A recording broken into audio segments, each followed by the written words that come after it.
So it is a Tuesday, and as always, we sit down and do our literature review. And in studio, our resident book critic, Audrey Shirende, joining us. Audrey, good morning, and how's your Tuesday? Good morning, Mr. Tish. Awesome Tuesday. Choose to be awesome Tuesday. You've got it right. You've got it right.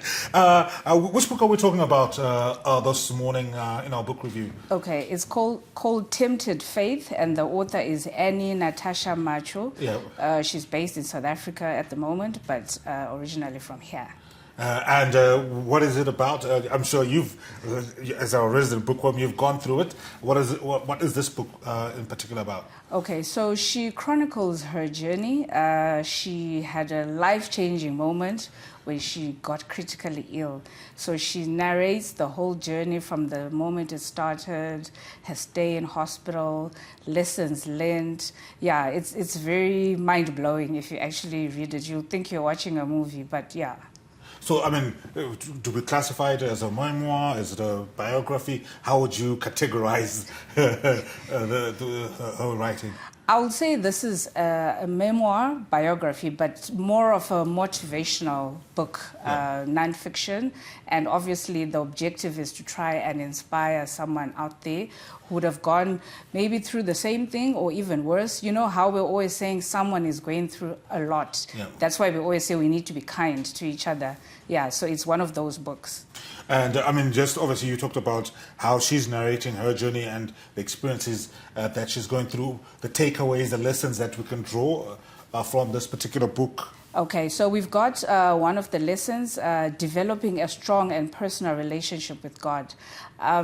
Tish, let me say that in one of the chapters, she actually talks about how she couldn't eat, she couldn't talk, as in talking, and she couldn't see. So she had gone like somewhat blind for a moment. Yeah, and this is a very young woman. I'm sure the viewers can see the picture of the author. Very young, very vibrant. So for someone to go through all that, you know, I think it was really something that was, life-changing. Because for a minute, you actually think you're dying. So I think in that moment, that's where she says you need to develop a strong and personal relationship with God. And then you also need to learn to listen to God's voice and practice obedience to his word. And she also talks about the importance of family, because she says, she talks about how at their home, they had money which had been saved for other things. But when this illness came into the family, the mom, the dad had to divert all the funds towards the hospital bills. She also learned something. She talks about how when days are dark, I'm sure you've known about this, friends are few.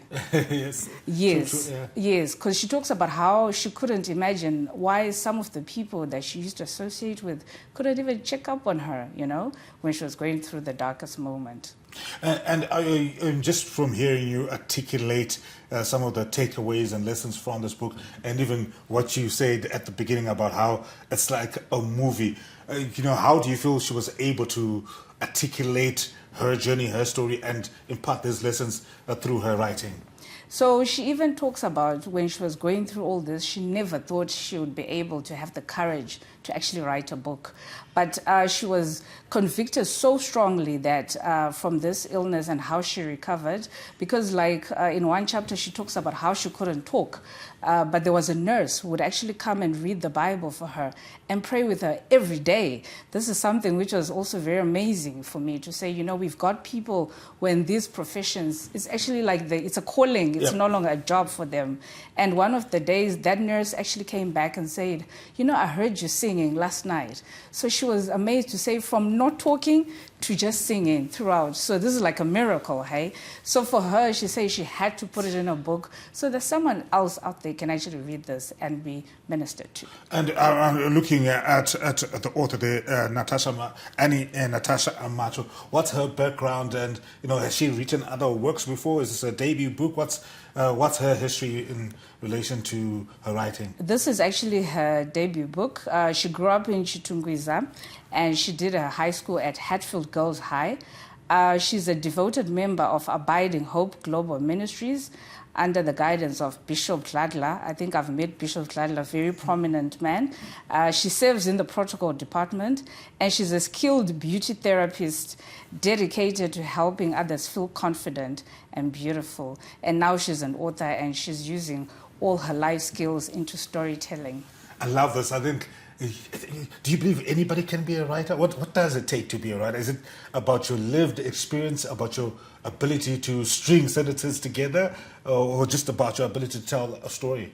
You could actually be a writer, Teach. I've heard you speak, even on radio. Howard easily can write a book. Teach can also write a book, and Mr. Norris. But I think for me, it's the conviction that you've got a story. And I'm always saying, I mean, ever since I started doing book reviews here, it's almost 2 years, I've read different books. So we've got a pool of diverse authors, you know. You could write with a sports angle to it. We've got a nurse writing a book. She's obviously going to dig into her skills. Lived experience, yes. And then anyone can write a book. And then someone can even write about something they don't know anything about. I can write about being a lawyer. You're obviously going to go and research on the subject and write about it. So anyone can write. All right, in terms of this book, where can we find it? And if we want to get in touch with the author, what are our social media handles? Okay, so this is actually very recently released. For now, the book is available direct from the author and also the publisher, which is Phoenix Publishing.